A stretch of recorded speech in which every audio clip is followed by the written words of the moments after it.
याद आ गए थे, जब दोनों करीब हुआ करते थे और आशीष ऋषि को अपना हीरो मानता था। जूही ऋषि को होश में लाने की हर मुमकिन कोशिश करना चाहती थी, इसलिए उसने रचित को कॉल लगा लिया था। उसे उम्मीद थी कि जैसा ट्रीटमेंट किया था वैसे ही वो ऋषि को भी ठीक कर देगा। रचित ने जूही से खुद को संभालने के लिए कहा और उससे पूरी बात पूछी। तब जूही ने रोते हुए ही रचित को बताया कि सब मेरी वजह से हुआ है। मैंने अपनी बेवकूफी में, मुझे ऐसा नहीं करना चाहिए था। जूही की इन आधी अधूरी बातों से रचित को कुछ भी समझ नहीं आ रहा था, तो उसने जूही से वापस से कहा, जूही प्लीज शांत हो जाओ और आराम से मुझे बताओ आखिर हुआ क्या है। इस पर जूही ने किसी तरह से खुद को शांत करने की कोशिश की। फिर उसने रचित को बताया, मैं किडनैप हो गई थी और ऋषि ने आकर मुझे तो बचा लिया, पर ऋषि, उसे उन गुंडों ने बहुत मारा। अब ऋषि।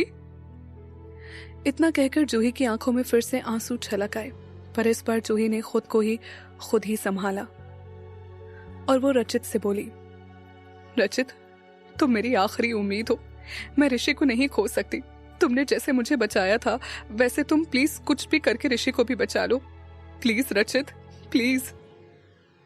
जूही को इतना रोते हुए सुनकर रचित भी उसकी हेल्प करना चाहता था, पर उसे समझ नहीं आ रहा था कि वो करे तो क्या करे।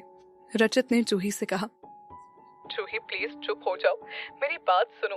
न्यूरो मेरा डिपार्टमेंट नहीं है। मैं रचित की इतनी बात सुनते ही जूही वापस से रचित से रिक्वेस्ट करने लगी, रचित प्लीज कुछ भी करो पर मेरे ऋषि को ठीक कर दो। मुझे समझ नहीं आ रहा कि मैं तुम्हारे अलावा किससे कहूँ, किससे हेल्प मांगू। प्लीज रचित, तुम बस ऋषि को ठीक कर दो। तुम जो बोलोगे मैं वो करूंगी। प्लीज रचित। जूही की बात सुनकर रचित ने गहरी सांस ली और फिर कुछ सोचकर उसने जूही से कहा, जूही देखो, मैं तो पर्सनली इस मैटर में कुछ नहीं कर पाऊंगा, पर मैं अपनी कलीग से बात करूंगा और ऋषि का केस उनके साथ डिस्कस भी करूंगा। मैं हर वो चीज करूंगा जो पॉसिबल है। तुम बस प्लीज रो मत। रचित खुद एक डॉक्टर था। उसे पता था कि वो जूही से ये नहीं कह सकता था कि ऋषि बिल्कुल ठीक हो जाएगा। डॉक्टर्स कभी पेशेंट को उनकी रिकवरी के लिए प्रॉमिस नहीं करते। भले ही रचित ने जूही से कोई वादा ना किया हो, पर जूही के लिए रचित का बस इतना ही कहना कि वो ऋषि को ठीक करने की अपनी ओर से हर मुमकिन कोशिश करेगा बहुत था, क्योंकि जहां जूही हर बीतते दिन के साथ खुद को और भी हेल्पलेस महसूस कर रही थी, वहीं रचित की एक कोशिश भी उसके लिए किसी होप से कम नहीं थी। तो जूही ने रचित से रोते हुए ग्रेटफुली कहा, थैंक यू रचित, थैंक यू। फोन काटने से पहले रचित ने जूही से कहा, जूही ऋषि को बचाने के लिए I will try my level best, but please तुम भी अपना ख्याल रखना, ओके? जूही ने रचित की बात सुनकर एक गहरी सांस ली और उससे कहा, ओके। इसके बाद दोनों ने फोन रख दिया। जूही से बात करने के बाद रचित का मूड बहुत कॉम्प्लिकेटेड था। वो मन ही मन खुद से कह रहा था, जूही और ऋषि का रिश्ता बहुत खास है। ऋषि जैसे इंसान ने जूही के लिए अपनी जान की परवाह भी नहीं की। दोनों में प्यार तो है, पर क्या जूही ऋषि के लाइफस्टाइल के लिए बनी है? क्या दोनों एक दूसरे के लिए सही है?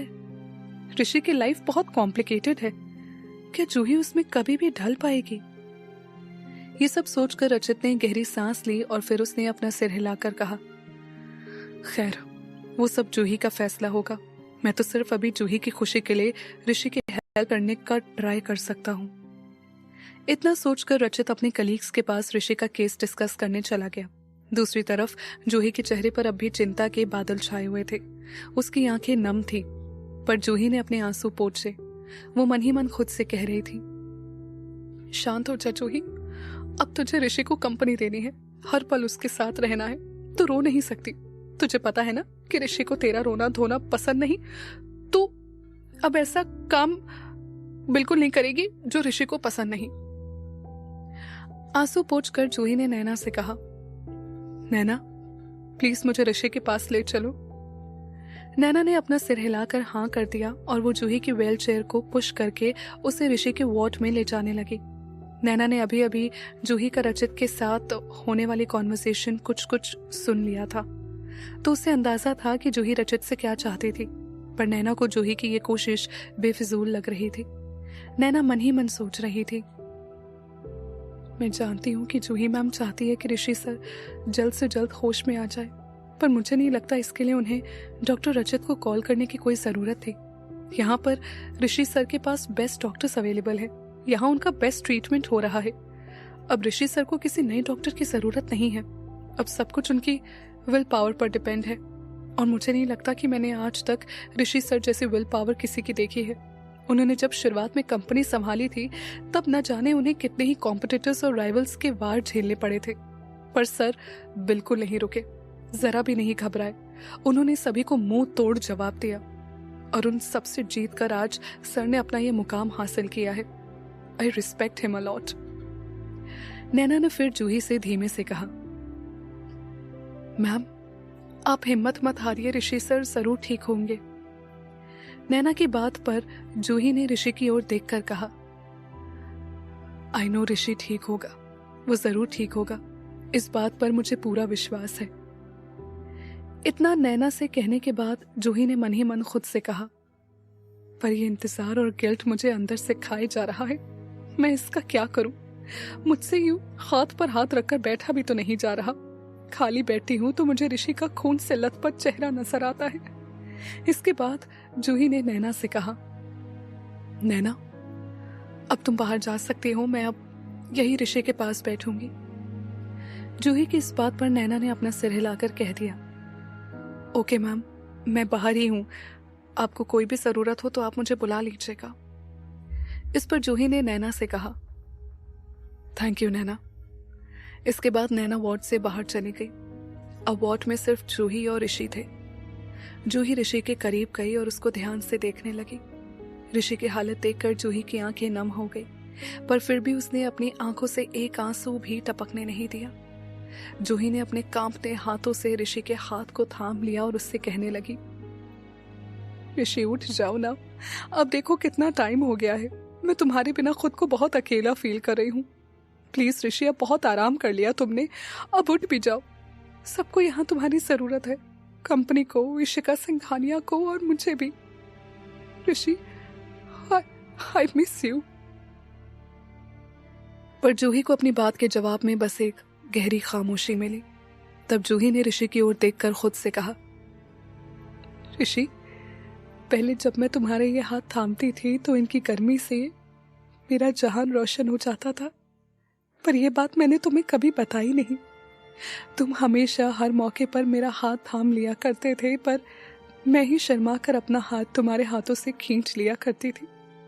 पर आज जब तुम ऐसा नहीं कर रहे तो मुझे तुम्हारी हर छोटी से छोटी चीज याद आ रही है।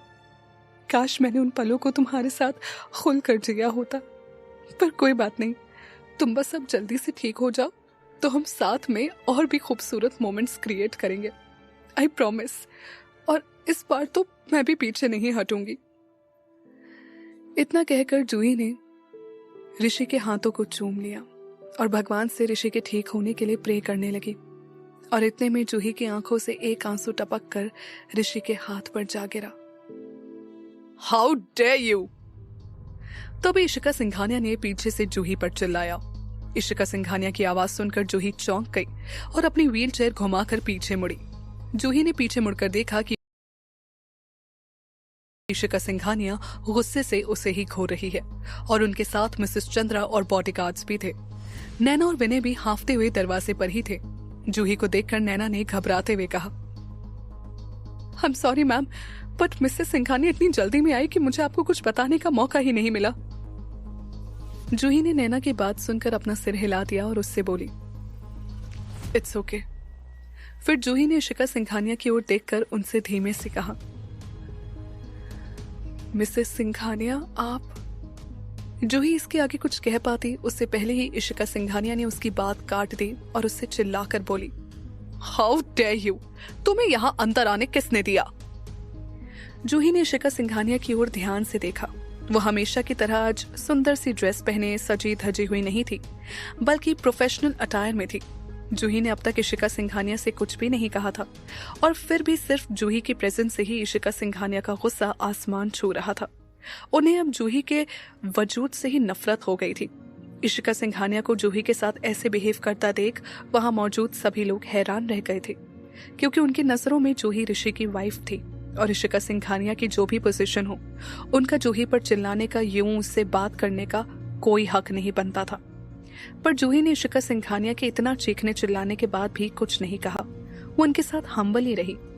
जूही ने इशिका सिंघानिया से कहा, मिसेस सिंघानिया, प्लीज गुस्सा मत करिए, मैं यहाँ सिर्फ ऋषि को देखने आई थी। जूही मन ही मन सोच रही थी, इशिका सिंघानिया मुझसे बड़ी है, मुझे उनके साथ रिस्पेक्टफुली बिहेव करना चाहिए। वो ऋषि की स्टेप मदर भी है। इस वक्त उन्होंने ही सिंघानिया कॉर्पोरेशन की जिम्मेदारी अपने कंधों पर उठा रखी है। सबसे बड़ी बात ये, ऋषि की फिक्र करती है और इसी वजह से मुझसे नाराज है। आज जो ऋषि की हालत है वो सिर्फ मेरी वजह से है। तो अगर मुझे इशिका सिंघानिया की नफरत और गुस्सा भी झेलना पड़े तो भी कोई बात नहीं, बस ऋषि ठीक हो जाए। जूही के इतना कहने पर इशिका सिंघानिया फिर से चिल्लाकर बोली, तुम ऋषि के लिए सिर्फ एक मुसीबत हो। इसके बाद इशिका सिंघानिया ने दरवाजे की तरफ इशारा करके कहा, गेट आउट।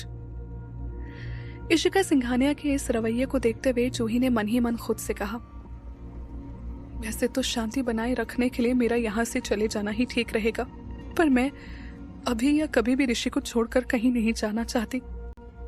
तो इशिका सिंघानिया के कहने के बाद भी जूही अपनी जगह से नहीं हिली। वो सीधे इशिका सिंघानिया की आंखों में देख रही थी। जूही को यूं देखकर इशिका सिंघानिया की चिढ़ और भी बढ़ गई।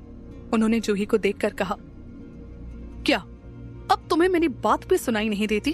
कोई इतना बेशर्म कैसे हो सकता है? जब जूही अब भी अपनी जगह से नहीं हिली तब इशिका सिंघानिया ने आगे बढ़कर जूही से कहा, जूही, तुम ऋषि को और कितनी सजा देना चाहती हो? उसकी इस हालत के बाद भी तुम्हें चैन नहीं पड़ा? क्या तुम उसकी जान लेकर ही मानोगी? इस पर इशिका सिंघानिया ने जूही पर उस जगह वार किया जहां जूही को सबसे ज्यादा दुखता था। तो अब जूही की इशिका सिंघानिया के सामने खड़े रहने की हिम्मत नहीं हुई और उसने सिर झुकाकर कह दिया, Mrs Singhania, I am sorry, मैं यहां से चली जाऊंगी। इतना कहकर जूही ने अपनी व्हील चेयर बढ़ाई ही थी कि ऋषि की जिस उंगली पर जूही का आंसू टपका था वो उंगली हिली। क्या ये ऋषि के होश में आने का इशारा है? होश में आते ही क्या ऋषि जूही का साथ देगा या खुद ही जूही के झूठ को लेकर उससे नाराज हो जाएगा? जानने के लिए सुनते रहिए पॉकेट एफएम।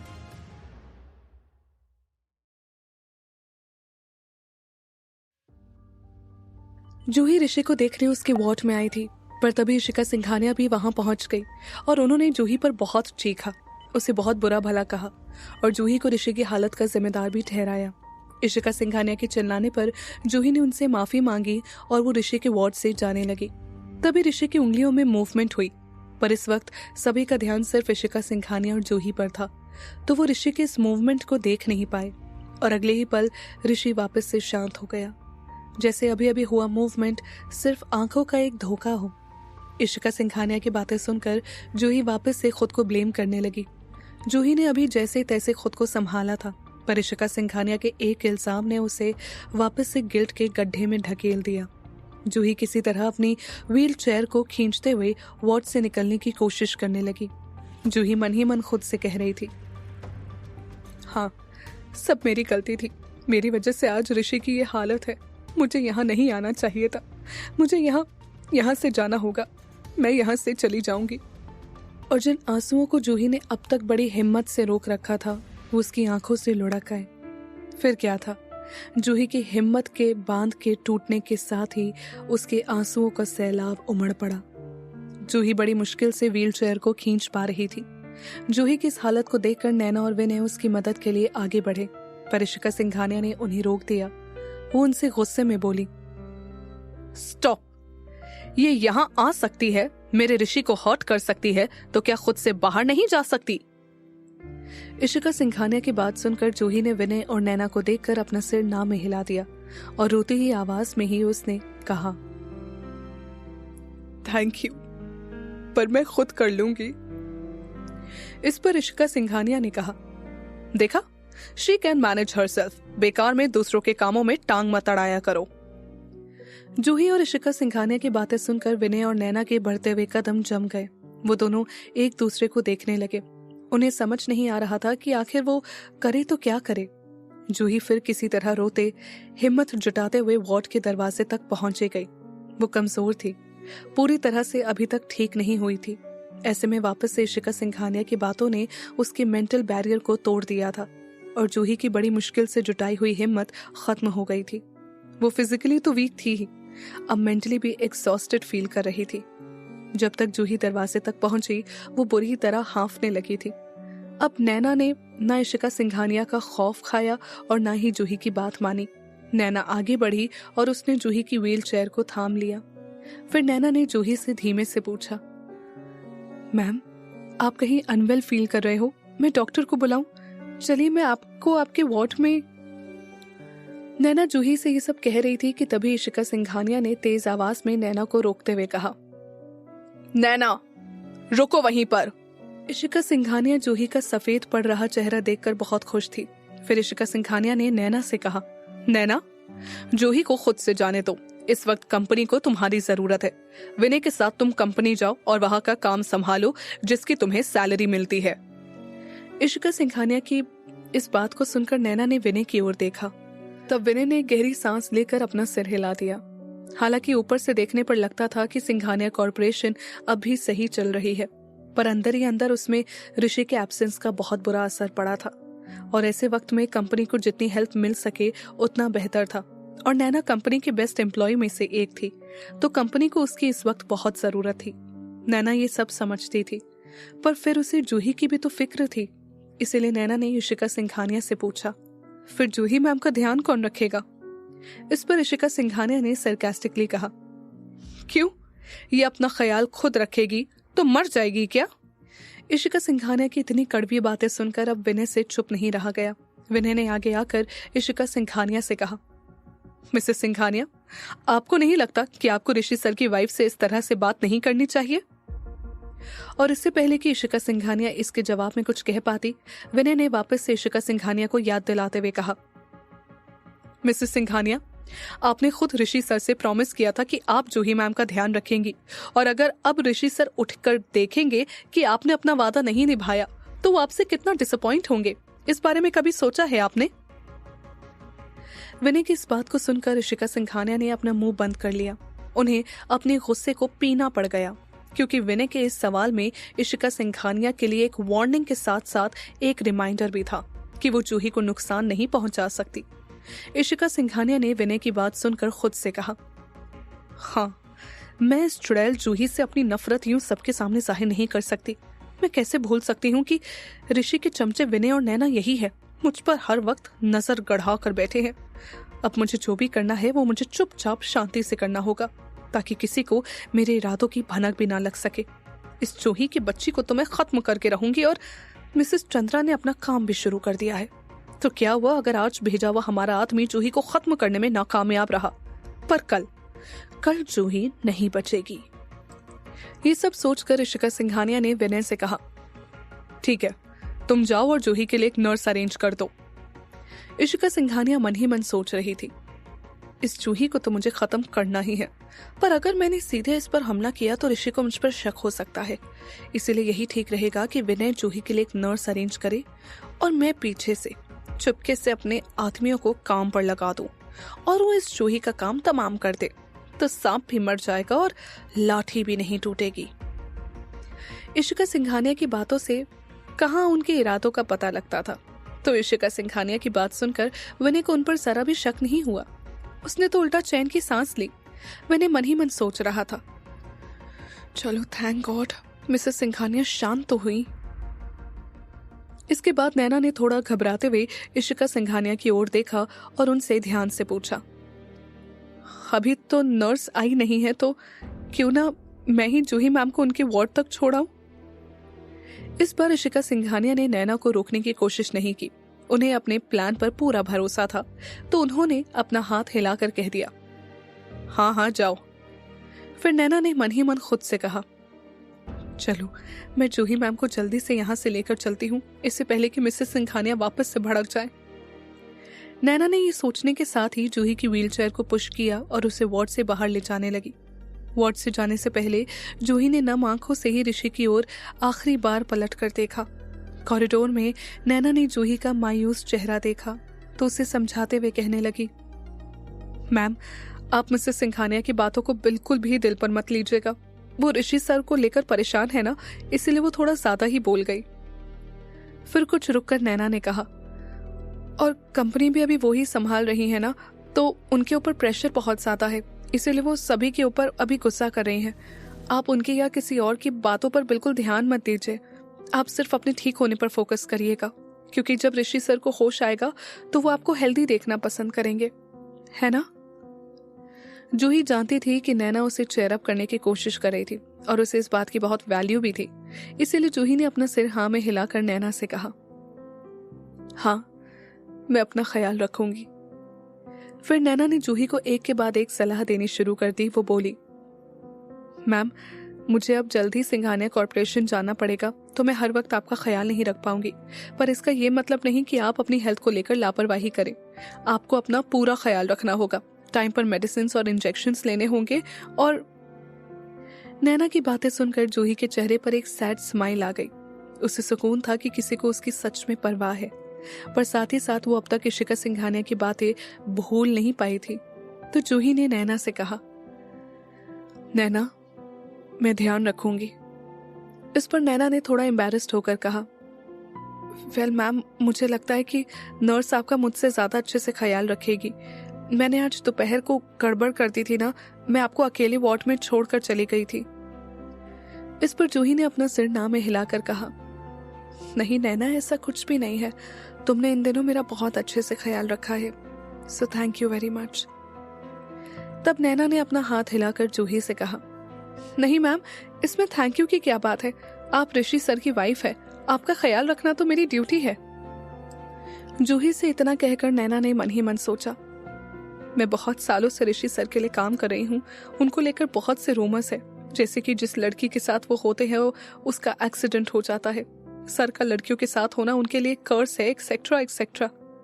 पर इस चीज के बाद भी लड़कियों की चाहत उनके लिए कम नहीं हुई। शायद वो स्टेटस और पैसों का कमाल था, पर उनमें से एक भी लड़की जूही मैम जितनी खास नहीं थी, इवन नेहा मैम भी नहीं। आज तक मैं जितने भी लोगों से मिली हूं उनमें से जूही मैम सबसे अलग है, प्योर है। मुझे जूही मैम का दिल बहुत साफ लगता है। हाँ मानती हूँ कि वो परफेक्ट नहीं है, वो दूसरों की बातों में बहुत जल्दी आ जाती है, पर जहाँ आज की दुनिया में लोग एक दूसरे को नीचा दिखाने के लिए साजिश करते हैं, वहाँ मैम हर किसी में अच्छाई ढूंढती है। ये क्वालिटी आज के लोगों में खत्म होती जा रही है, दुनिया मतलबी और दिखावटी होती जा रही है। ऐसे में जूही मैम बहुत ही रेयर और प्रीशियस है। ऋषि सर बहुत लकी है, और जूही मैम भी, जो जूही मैम को ऋषि सर जैसा प्यार करने वाला हस्बैंड मिला, जो उनकी इतनी केयर करता है। जूही मैम के आने के बाद ऋषि सर रोबोट से एक इंसान बन गए हैं, जिनमें इमोशंस हैं, जो काम के अलावा भी किसी की परवाह करता है। शायद टाइम के साथ सर मैम को भी दुनियादारी सिखा दे। ये दोनों एक दूसरे का बेस्ट वर्जन सामने लाते हैं। They are perfect for each other. Naina अपने मन में ये सब सोच रही थी कि तभी जूही ने उससे कहा, जो भी हो पर थैंक यू तो बनता है, तुम्हें इन दिनों मेरी वजह से बहुत मुश्किल हुई ना। जूही की ये बात सुनकर नैना ने जल्दी से अपना हाथ हिलाकर कहा, नहीं मैम ऐसा कुछ भी नहीं है। अब तक दोनों जूही के वार्ड में पहुंच गए थे। फिर नैना ने जूही को उसके बेड पर लेटने में हेल्प की और उससे कहने लगी, मैम मैं अब सिंघानिया कॉर्पोरेशन जा रही हूँ, नर्स जल्दी यहाँ आ जाएगी। वो वैसे तो आपका पूरा ध्यान रखेगी, पर अगर आपको कभी भी मेरी जरूरत हो तो आप मुझे तुरंत कॉल कर लीजिएगा। नैना के इतना कहने पर जूही ने हल्के से मुस्कुराकर नैना को थैंक यू कहा।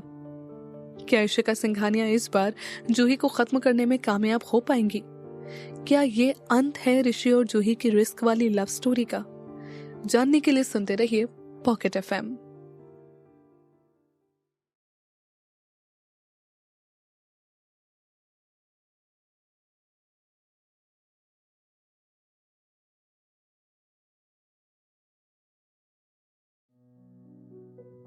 इशिका सिंघानिया के कहने पर विनय ने जूही के लिए एक पर्सनल नर्स अरेंज की थी।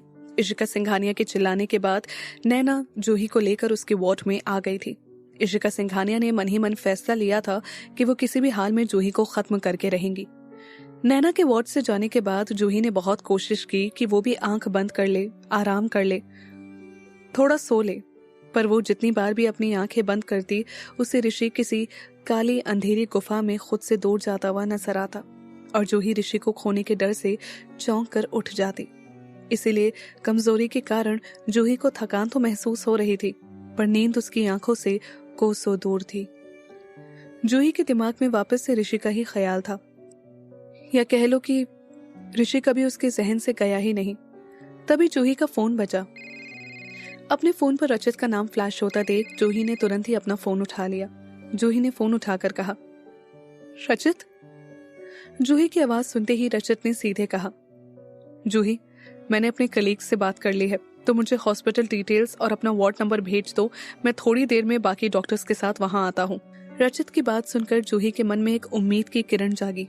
उसने रचित के साथ सारी डिटेल्स शेयर कर दी और फिर दोनों ने बाय कहकर फोन रख दिया। रचित से बात करने के बाद जूही ने खुद से मन ही मन कहा, जूही, तू अभी बहुत कमजोर है, तू बिना सहारे के खड़ी भी नहीं हो पा रही। ऐसे कैसे चलेगा? आज रचित ऋषि को देखने आएगा, तब तुझे उनके साथ होने की जरूरत है। तू इतनी कमजोर नहीं हो सकती। ना चाहते हुए भी तुझे सोना होगा, अपने गिल्ट और डर का सामना करना होगा। ये सब सोचकर जूही ने अपनी आंखें बंद कर ली, पर अब भी उसका वही ऋषि से दूर जाने वाला सपना उसे हॉन्ट करने लगा और जूही ने डर कर अपनी आंखें खोल दी। तब जूही की आंखों में इरिटेशन और दर्द के आंसू छलक आए। जूही इस वक्त सबसे ज्यादा मिस ऋषि को कर रही थी, उसके साथ को और उसके सपोर्ट को। शायद थकान की वजह से या नींद की कमी से, पर कुछ देर बाद ही जूही की आंख लग गई। कुछ समय बाद जब जूही ने आंख मलते हुए अपनी आंखें खोली, तब वार्ड की सभी लाइट्स बंद थी। जूही को कुछ भी ठीक से दिखाई नहीं दे रहा था, बस खिड़की से एक हल्की सी रोशनी आ रही थी जिससे वार्ड में रखी चीजों का अंदाजा लग रहा था।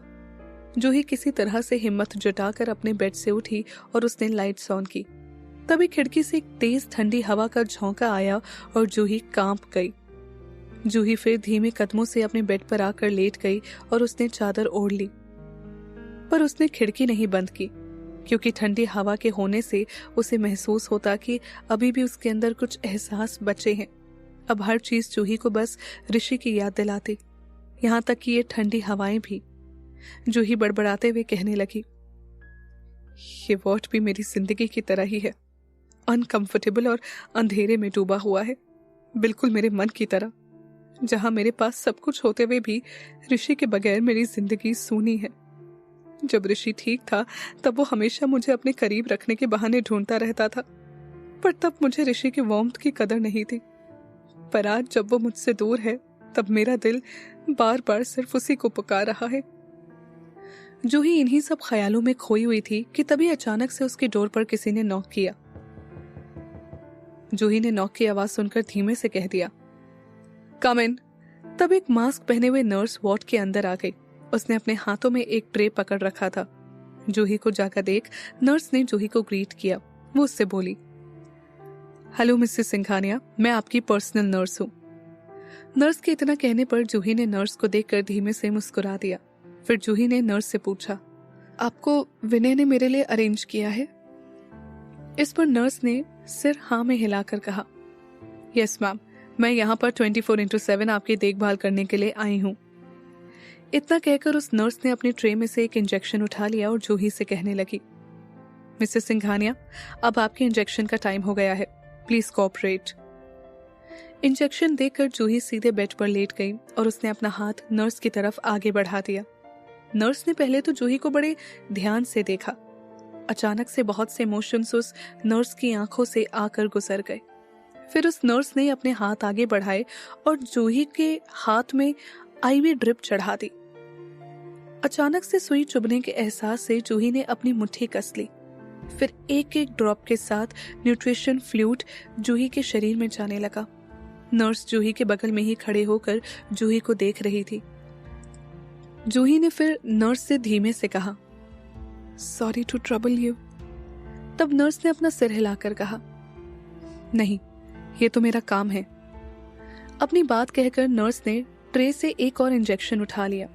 दूसरा इंजेक्शन देखकर जूही थोड़ा सरप्राइज्ड हो गई। उसने नर्स से पूछा, मुझे एक और इंजेक्शन लगवाना होगा। इस पर नर्स ने अपना सिर हाँ में हिलाकर कहा, हाँ, आपकी बॉडी अभी बहुत वीक है, इसलिए आपको ज्यादा न्यूट्रिशन की जरूरत है। नर्स की बात सुनकर जूही ने धीमे से कहा, ओह। और फिर जूही नर्स को इंजेक्शन उठाते हुए और अपने पास आते हुए देखने लगी। जूही को खुद को इतनी ध्यान से देखता देख नर्स ने जूही को एक्सप्लेन किया, इस पर हम डायरेक्टली इंजेक्शन को आईवी ड्रिप में इंजेक्ट कर देंगे। नर्स की बात सुनकर जूही ने अपना सिर हाँ में हिला दिया और वो इंजेक्शन को बड़े ध्यान से देखने लगी। फिर नर्स ने जूही की आंखों के सामने ही उस इंजेक्शन को न्यूट्रिशन सोल्यूशन बोतल की ओर बढ़ाया, पर इतने में ही परेशान रचित जूही को पुकारता हुआ वार्ड के अंदर आ गया। जूही। किसी और आदमी को अचानक से वार्ड में आता देख नर्स एक पल को अपनी जगह पर ही फ्रीज हो गई। उसके इंजेक्शन वाले हाथ कांप उठे, पर फिर अगले ही पल उस नर्स ने आंखें बंद करके गहरी सांस ली और खुद को शांत किया। रचित को देखकर जूही ने चैन की सांस ली। उसने रचित से कहा, रचित, तुम आ गए। रचित जूही के पास आकर उससे ऋषि से रिलेटेड कुछ बात करने ही वाला था, पर तभी रचित की नजर आईवी ड्रिप पर पड़ी तो रचित ने जूही से पूछा, जूही, तुम न्यूट्रिशन इंजेक्शंस ले रही हो? इस पर जूही ने अपना सिर हिलाकर रचित को बताया, हाँ, वो बहुत दिनों से मैंने कुछ भी ठीक से खाया पिया नहीं ना, तो अब ये। जूही की बात सुनकर रचित ने अपना सिर हिला दिया और फिर वो नर्स के हाथ में पकड़े हुए इंजेक्शन को बड़े ध्यान से देखने लगा। रचित मन ही मन खुद से सवाल कर रहा था, ये नर्स जूही को कौन सा इंजेक्शन देने जा रही है? रचित का जूही से सवाल सुनकर नर्स के इंजेक्शन लगाते हुए हाथ कांप उठे। वो मन ही मन खुद से कहने लगी, ये आदमी कौन है? इसने देखते साथ ही बता दिया कि मैंने अभी अभी मिसेस सिंघानिया को न्यूट्रिशन इंजेक्शंस दिया था और अभी मेरे हाथ को ही खो रहा है। कहीं ये इस इंजेक्शन को भी तो नहीं पहचानता। नर्स के दिमाग में इतना ख्याल आते ही उसके रोंगटे खड़े हो गए। नर्स मन ही मन खुद से कहने लगी, अब मैं क्या करूं? मिसेस सिंघानिया को इंजेक्शन दूं या नहीं? पर अगर नहीं दिया तो वो इंसान, वो वैसे ही मेरी जान ले लेगा। इससे अच्छा तो मैं यही रिस्क ले लूं। इतना सोचकर उस नर्स ने अपने हाथ में पकड़ा हुआ इंजेक्शन आईवी ड्रिप में इंजेक्ट कर दिया, पर तभी रचित ने उस नर्स का हाथ पकड़कर उसे जूही के पास से हटा दिया। पर तब तक नर्स ने ऑलरेडी 1/3 सोल्यूशन इंजेक्ट कर दिया था। अब वो धीमे धीमे जूही के शरीर में जा रहा था और अपना असर दिखा रहा था। रचित के इस एक्शन से नर्स शॉक्ड हो गई और उसने इंजेक्शन अपने हाथ के पीछे छुपा लिया। नर्स फटी आंखों से रचित की ओर देखने लगी और उससे कहने लगी, छोड़ो मुझे, क्या कर रहे हो? छोड़ो। पर अब रचित नहीं रुका। वो गुस्से में नर्स से सवाल करने लगा। उसने पूछा, तुमने जूही को अभी अभी कौन सा इंजेक्शन दिया? बताओ, दिखाओ मुझे इधर। पर नर्स ने रचित के एक भी सवाल का जवाब नहीं दिया। वो बस कही जा रही थी, छोड़ो मुझे, छोड़ो। अब रचित को भी गुस्सा आने लगा था। वैसे तो रचित हमेशा शांत ही रहता था, पर जब बात जूही की होती थी तब रचित का एक अलग ही रूप सामने आता था, चाहे फिर वो जूही के पॉइजन केस की बात हो या तो फिर आज। रचित की नर्स से हाथापाई के चलते नर्स जमीन पर गिर गई, पर रचित अब भी नहीं रुका। उसने नर्स से फिर से पूछा, तुमने जूही को अभी अभी कौन सा इंजेक्शन लगाया? जल्दी बताओ। तब कांपती आवाज में नर्स ने कहा, ये न्यूट्रिशन सोल्यूशन है और कुछ भी नहीं। अब छोड़ो मुझे। भली रचित बिना किसी टेस्ट के ये ना समझ पाया हो कि ये इंजेक्शन किस चीज का था, पर वो इतना जरूर जानता था कि ये इंजेक्शन न्यूट्रिशन का नहीं था। अब भी जब नर्स ने अपना मुंह नहीं खोला तो रचित ने गुस्से में कहा, ठीक है, जैसी तुम्हारी मर्जी, पर तुम मुझे बेवकूफ नहीं बना सकती। तुम जानती नहीं कि मेरा प्रोफेशन क्या है। तुम्हें जितना झूठ बोलना है तुम बोल सकती हो, पर यह मत समझना कि तुम बच जाओगी। मैं अभी पुलिस को कॉल कर रहा हूँ। पुलिस का नाम सुनकर वो नर्स डर गई। उसे उस इंसान की वार्निंग याद आ गई जिसने उसे ये काम दिया था। उस इंसान ने नर्स से कहा था कि अगर तुम ये काम करने में कामयाब हो गई तो मैं तुम्हें इतना रुपए दूंगी कि तुम्हें सारी उम्र काम नहीं करना पड़ेगा, और अगर तुम इस मिशन के बीच में मारी गई तब भी तुम्हारे परिवार वालों को तुम्हारी जगह पर रुपए मिलेगा। पर अगर तुमने हमें धोखा देने का सोचा भी तो तुम्हें और तुम्हारे परिवार वालों का मैं वो हाल करूंगी कि तुम्हें अपने जिंदा होने पर अफसोस होगा। ये सब याद आते ही नर्स का शरीर ठंडा पड़ गया। वो मन ही मन खुद से कहने लगी, नहीं, मैं पुलिस स्टेशन नहीं जा सकती। मिसेस जूही की बहुत पहचान है। एक बार मैं अंदर गई तो ये लोग कुछ भी करके मुझसे सच जाने की कोशिश करेंगे, और अगर मैंने सच बोल दिया तो वो इंसान मेरे परिवार को भी जिंदा नहीं छोड़ेगा। नर्स अपना सिर हिलाकर सोच रही थी, नहीं, मैं किसी को भी कुछ नहीं बता सकती, क्या करूं? नर्स के डरे हुए एक्सप्रेशंस देखकर रचित को लगा कि नर्स पुलिस के नाम से डर गई है, तो रचित ने नर्स से आगे कहा, हाँ, अगर तुमने मुझे कुछ नहीं बताया तो मैं तुम्हें पुलिस के हवाले कर दूंगा, वरना जल्दी से बता दो कि इस इंजेक्शन में क्या है। रचित की बात सुनकर नर्स ने कहा, ठीक है, मैं सच सच बताती हूँ कि इस इंजेक्शन में क्या है, पर पहले तुम मुझे छोड़ो, मैं कहीं नहीं भागूंगी। नर्स की बात सुनकर रचित ने सरकास्टिकली कहा, छोड़ू? कभी नहीं, और तुम अभी इस पोजीशन में नहीं कि मुझसे बार्गेनिंग कर सको। जल्दी बोलो, वरना मैं अभी के अभी पुलिस को कॉल लगा रहा हूँ। पर नर्स अब रोते हुए रचित से गिड़गिड़ाने लगी। वो बोली, नहीं प्लीज, मैं कहीं नहीं भागूंगी, आई प्रॉमिस, बट प्लीज मुझे छोड़ दो। नर्स की बात सुनकर रचित ने कहा, छोड़ दूं? कभी नहीं, तुमने जूही को नुकसान पहुंचाया है, तुम फिर से उसे नुकसान पहुंचाने की कोशिश करोगी। जूही का नाम लेते ही रचित को जूही का ख्याल आया। रचित का अब तक पूरा ध्यान सिर्फ नर्स को पकड़ने में था, तो उसका ध्यान जूही पर गया ही नहीं। पर अब जब रचित ने घबरा कर जूही की ओर देखा तो जूही की हालत देखकर रचित एक पल को अपनी जगह पर ही जड़ हो गया। ऐसा रचित ने क्या देखा कि वो सुन ही पड़ गया। क्या नर्स अपने इरादों में कामयाब हो जाएगी? क्या रचित वक्त रहते जूही को बचा पाएगा?